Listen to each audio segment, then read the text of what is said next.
He said to me, Vin, take all this in as people are walking over our feet and not looking at us. And he said, take in the fact that we have anonymity. The world lamented the loss of a legend with Paul Walker's passing, but not even his closest friends were surprised by what they found in his underground garage. The contents included hypercars worth millions of dollars, rare artifacts, and other things that caused people to speculate wildly. So what was he trying to conceal and why? As a result of the findings, more questions than answers arose. The guy behind the wheel, his secrets, and his legacy are all major themes in this narrative, so be sure to listen in. Fans all across the world were devastated when Paul Walker passed away. But days later, when they unlocked the doors to his concealed garage, those closest to him experienced yet another emotional moment. This storage facility in Valencia, California, wasn't your average locker. It was a huge, unassuming warehouse. They found more than simply cars inside. Like a museum that Paul had no intention of displaying, they discovered a very private place. Its sanctity and importance warranted the moniker "The Vault," which some had given it. Paul was never one to gloat about his automobiles, either in interviews or on social media. Away from prying eyes and glamorous events, it served as his refuge. The vast majority of his admirers were unaware of the magnitude of his collection. More than 30 automobiles, many of which were rare and in pristine condition, were what made this garage unique.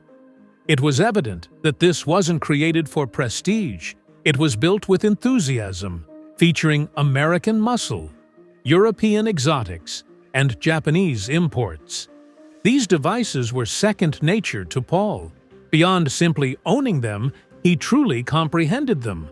Tools, manuals, spare parts, and handwritten notes were found in Paul's garage, in contrast to other celebrities whose spaces were built by decorators. Like a live, breathing office set in time, it was unfiltered and genuine. Those who went there said it felt holy, like entering someone's head. Just the essentials: fire, concentration, and functionality for the road. The fact that this location was mostly unknown to the general public throughout his lifetime is even more astonishing. He was self-assured. There were zero press coverage, zero invitations, and zero tours. What was beyond those barriers was known only to a small group of close friends and relatives. The ultimate unveiling was much more shocking because of that stillness. One of Paul's closest friends and business partners, Roger Rodas, also helped run the garage. They co-owned the performance store Always Evolving, which was well known amongst the elite automotive community. Following the terrible catastrophe, Paul's family assumed responsibility for the area. It was with a sad heart that his siblings and father, Paul Walker Sr., came in. They were astounded by what they witnessed. There was first complete quiet. Shiny automobiles lined up, each with its own history. Some had unique touches, such as custom builds, uncommon license plates, or race-related stickers. Other ones were timeless gems that had never been touched. Paul cared for each vehicle because it represented a memory, an experience, or a cause. Collecting wasn't Paul's only motivation. History, artistry, and performance all held a special place in his heart. One of the very few remaining BMW M1s on Earth belonged to him. From Fast and Furious to real-life racing, he loved Nissan Skylines. He owned numerous of them. Even more impressive than most collectors' fantasies are his vintage Mustangs and Porsche 911s. It wasn't the automobiles, though. It was the sense of purpose that was the most surprising thing. Nothing about the garage appeared to be haphazard. Plans were taped on walls, notes were placed against certain engines, and components were neatly organized for upcoming endeavors. Paul seemed to have unfinished business. Were his supporters wondering if he was getting ready to join a new racing team? An autobiography? Considerably more profound, perhaps? The room was enormous, yet it didn't seem too big. Effort was put into every square inch. There was not much illumination, and the space seemed cramped. Concrete floors, rolling toolboxes, and tire tracks on the ground were the only indications of these automobiles being driven, not only admired. There were no velvet ropes or exhibition stands. One fresh perspective provides dimension. Paul's understated contribution to the design of performance enhancements. He was active in tuning and engineering in addition to buying fast automobiles. It appeared like he was experimenting with track-ready ideas at the garage, since a few of the vehicles had unusual configurations and prototype parts. It appears he was more than simply an automobile enthusiast. Perhaps he was an unrecognized trailblazer in racing technology. Charitable participation linked to certain automobiles is another unexpected finding. A number of them were associated with charity events or given to organizations he believed in. Paul has always placed a premium on his humanitarian activities, particularly with Reach Out worldwide. He never once asked for praise, but his garage gave the impression that he had successfully fused his two loves, cars and charity. Fans had a deeper admiration for the driver as a result of these personal connections. The collections experts were shocked when they examined it in the end. It wasn't the largest celebrity garage ever discovered, but it told a narrative which prompted them to declare it one of the most curated and real. It felt like every turn had significance, every option. Identity, not money, was at stake. Paul kept his automobile, even though many celebrities do the same. A few of them hadn't been spotted in public for more than 10 years.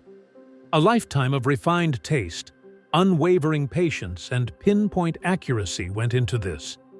Because of that, it was quite moving to witness. So what's the main point? Paul Walker brought his own unique style to Fast and Furious, more than simply acting.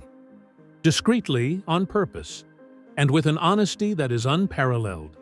His films showcased speed, but what he gave us in his garage was soul.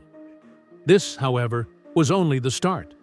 Close inspection revealed the real shock. Hidden among the flashy paint jobs and rumbling motors were automobiles that virtually no one had ever heard of. Rare power was stored in Paul Walker's garage, which was more than just a collection. While his enthusiasm for fast automobiles was well known among his admirers, few understood the extent to which it went. Machines that the majority of collectors can only fantasize about were at stake, not fame or fortune. The BMW M1, an extremely uncommon sports automobile with just 453 units produced, was one of the most eye-opening. It was BMW's first mid-engine sports vehicle, and it was built in the late 1970s and early 1980s. Its current value is more than $500,000 USD. Paul's rendition seemed unaltered, with all the details accurately reproduced. His alleged admiration for German engineering and accuracy is well documented. The American hypercar Celine S7, designed to rival the European giants but produced in limited numbers, came next. On top of being aggressive and noisy, it is also illegal to drive on numerous streets. Having one shows that you're really interested, not merely curious. Those who knew Paul well speculate that he may have intended to construct a private racecourse. That type of fantasy would have been ideal for the Celine. Naturally, there was more than one Nissan Skyline R34 GTR. Apparently, Paul possessed a minimum of 7, with a few of them being legally imported straight from Japan. These Skylines weren't only beloved by the public, they were race cars that he revered. One of them gained both cinematic and personal significance after appearing in Fast and Furious 4.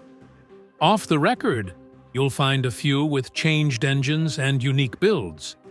There was also the legendary Toyota Supra MK44. The orange monster continued to haunt Paul's bedroom after its iconic part in the original Fast and Furious film. Reportedly tuned to over 1,000 horsepower, this wasn't for show. The Supra provided Paul with the ideal platform to indulge his passion for performing. The 2005 Ford GT was also noteworthy. It was a contemporary spin on an American classic. This model incorporated modern performance with timeless good looks. And Paul's had mentioned bespoke enhancements. Produced in very small quantities, each one was highly prized by collectors.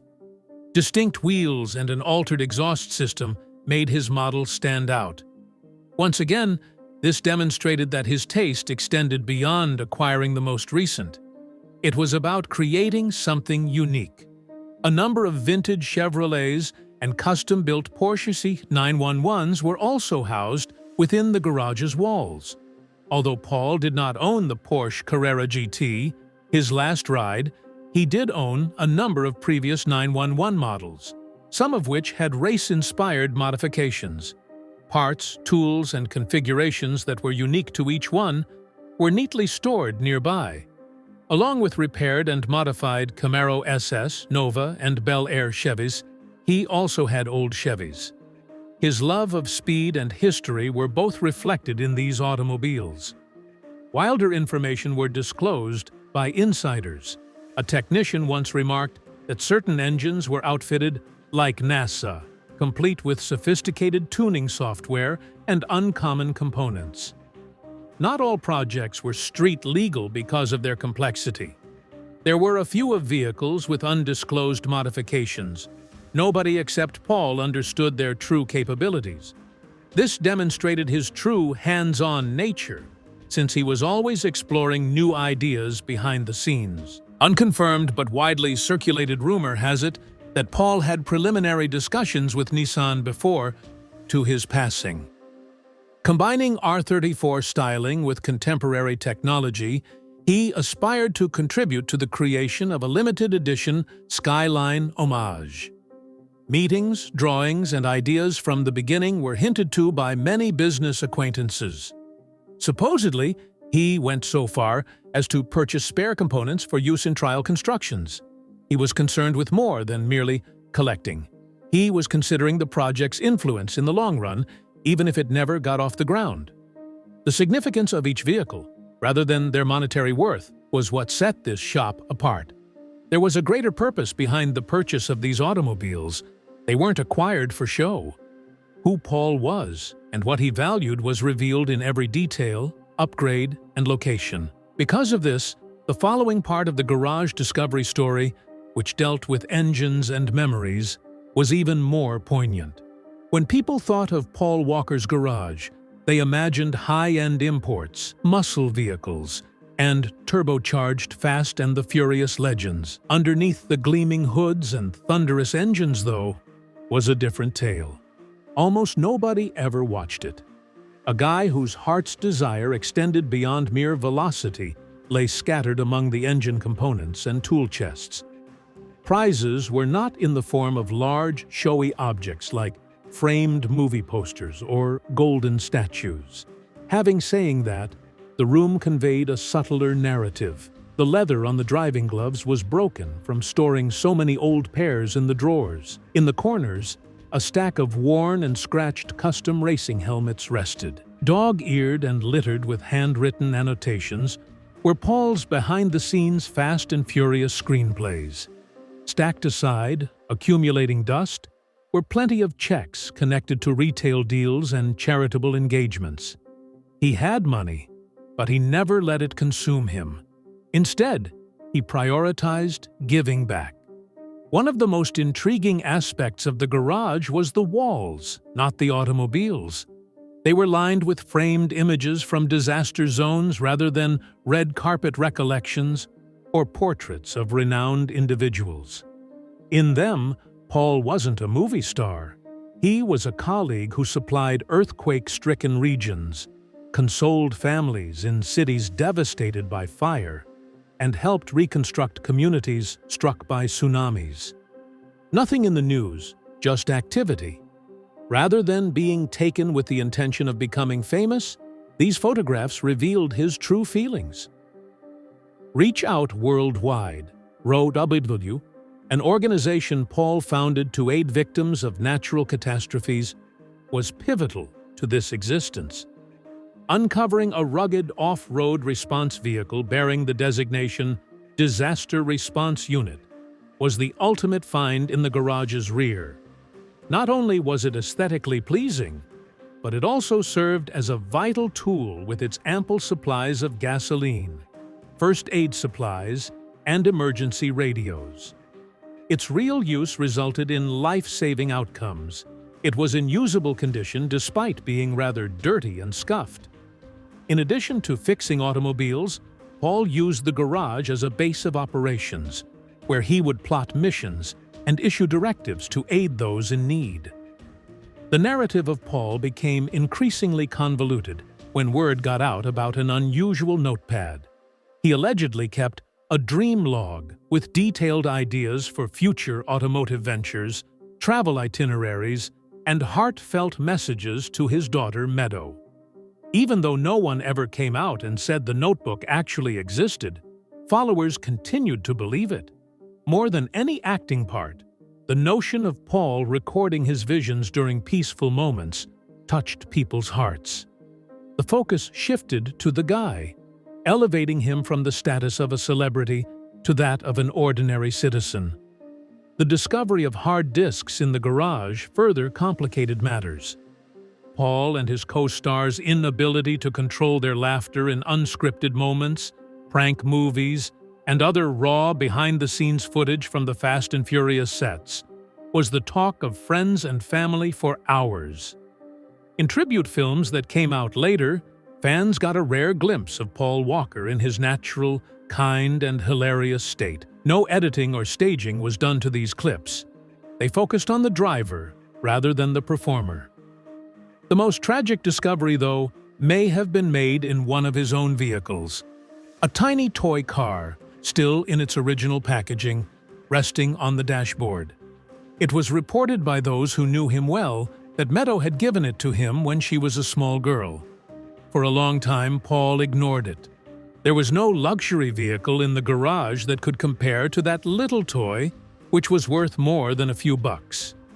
Unspoken expressions of love and reminders of what was important to a father were conveyed effectively. Boxes with names on them contained even more valuable artifacts, such as thank you notes from children he met at charity events, badges for donating blood, and patches from rescue teams throughout the world.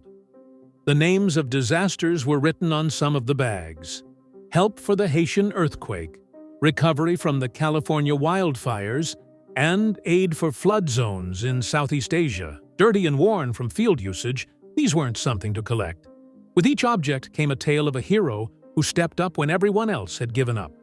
Afterwards, a digital folder surfaced, dropping hints about Paul's next highly anticipated documentary. First versions focused less on Hollywood and more on automotive culture throughout the world, including things like Brazilian street racing, Japanese underground car clubs, and South African do-it-yourself builders. Paul longed to tell the tales of other motorcyclists since he liked machines and wanted to spread their experiences. Even though the project never got off the ground, the raw film, notes, and plans were a testament to his desire to give back to the car culture that had an impact on him. Because of these findings, everything shifted. For fans who had only known him as Fast and Furious's Brian O'Connor, he became a parent, a hero, a generous soul, and a subtle visionary. In the garage, there wasn't a temple dedicated to ego. Kindness, purpose, and love were pervasive.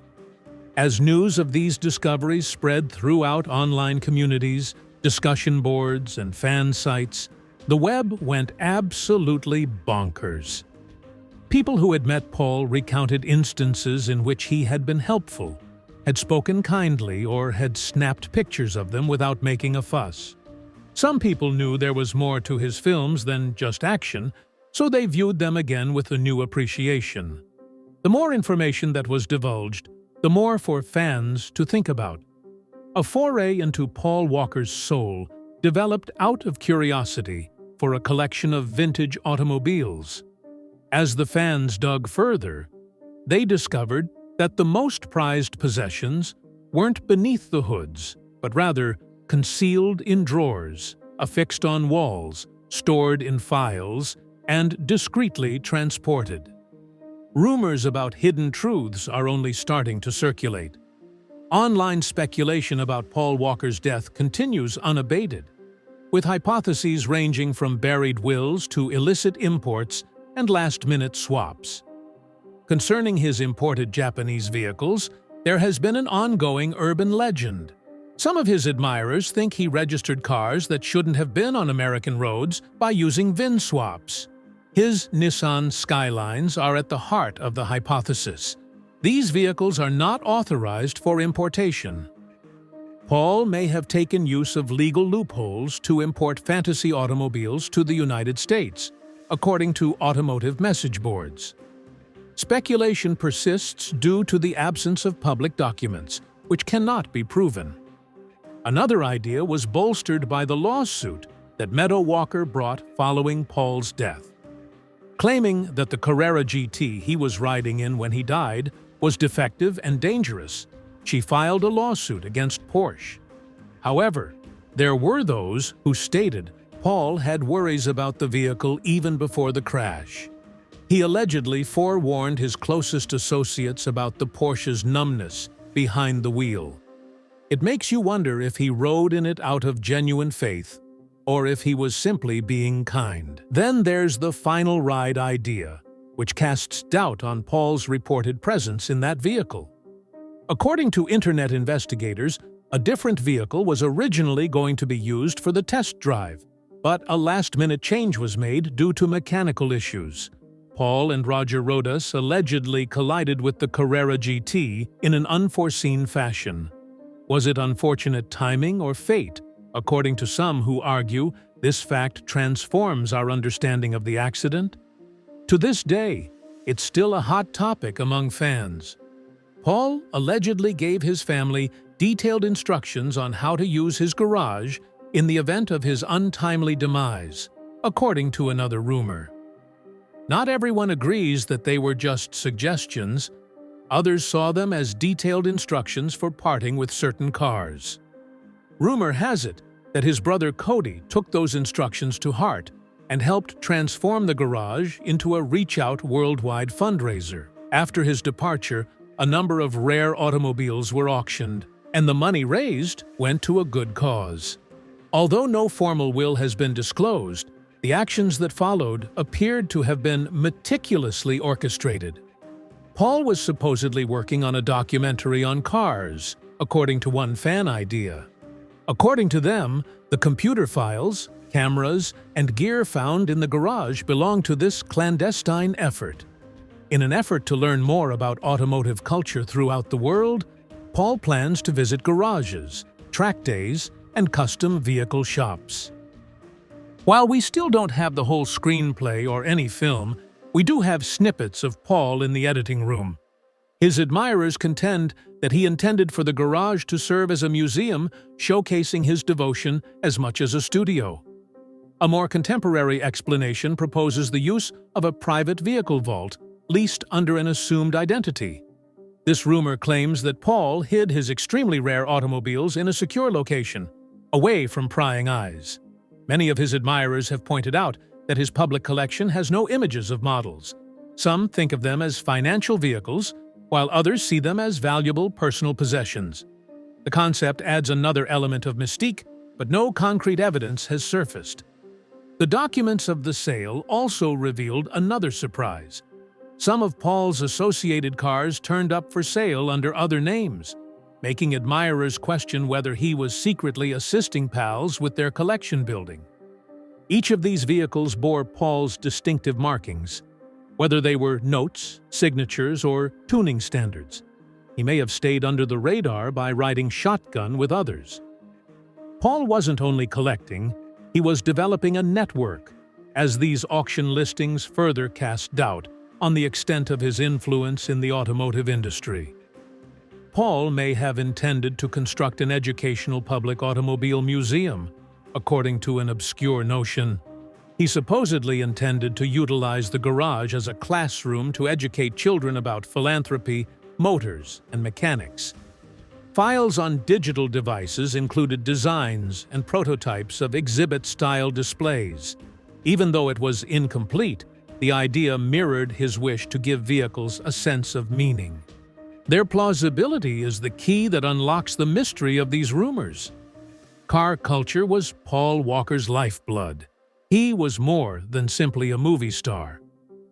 From the most outlandish to the most reasonable of theories, they all stem from the same place: his incessant pursuit of greater things.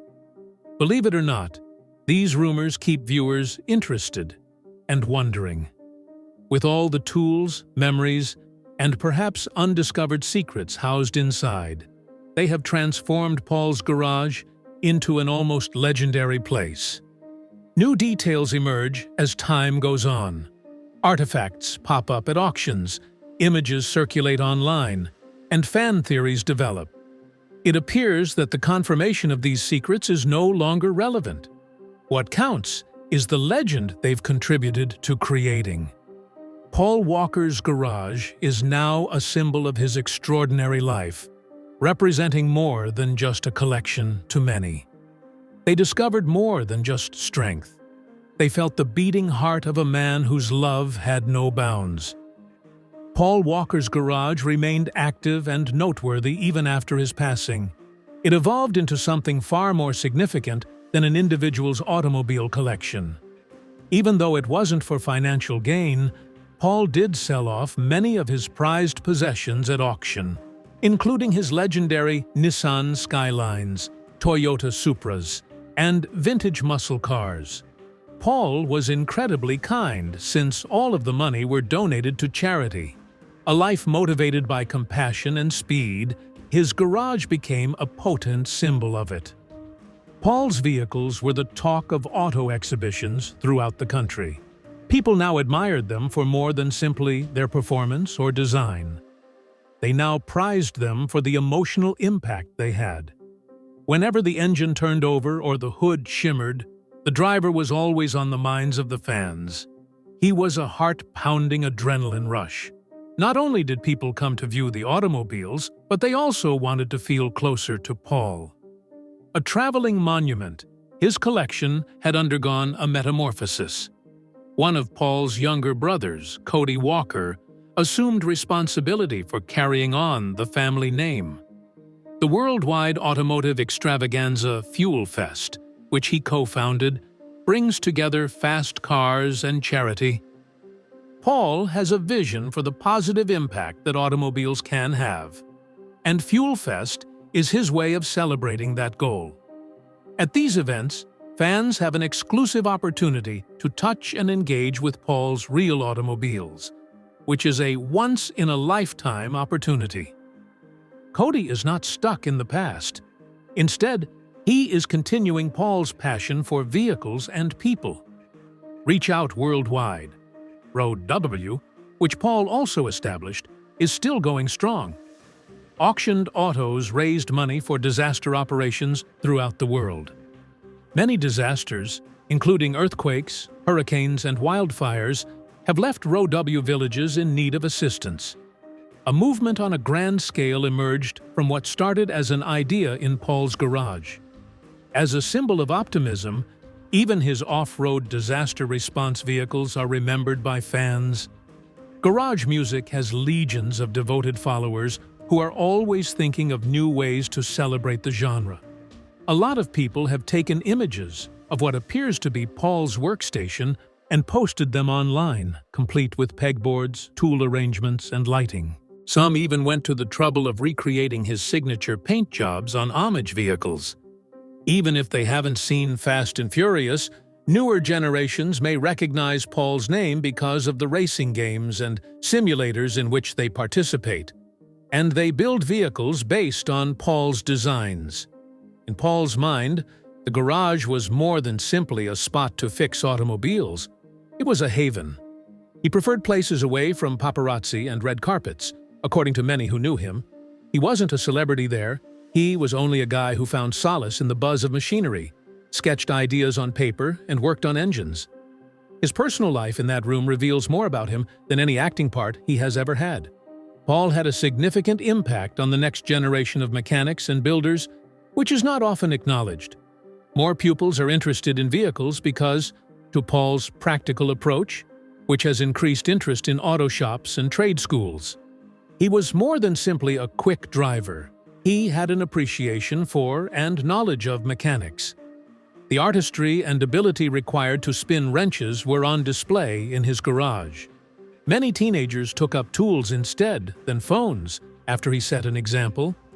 While many A-listers use their automobile collections as a status symbol, Paul's interest was more intrinsic. He didn't collect for show other than bragging rights. To make his automobiles better, he drove, tested, and occasionally dismantled them. It was as if every vehicle had its own backstory, purpose, and character. Some automobiles were named by Paul, while others were modified. He approached each one as an individual undertaking. He wasn't showing off his wares in his garage. Rather, he was hard at work turning his ideas into reality. Those garage remnants keep popping up in the most unexpected places, from a fading sticky note in the glove box with handwritten tuning recommendations to offset images of Paul smiling on set discovered in a toolbox drawer. Collectors of Paul's automobiles occasionally find little linkages to his legacy. The depth beyond IMDb or box office statistics is enhanced by these apparently little findings.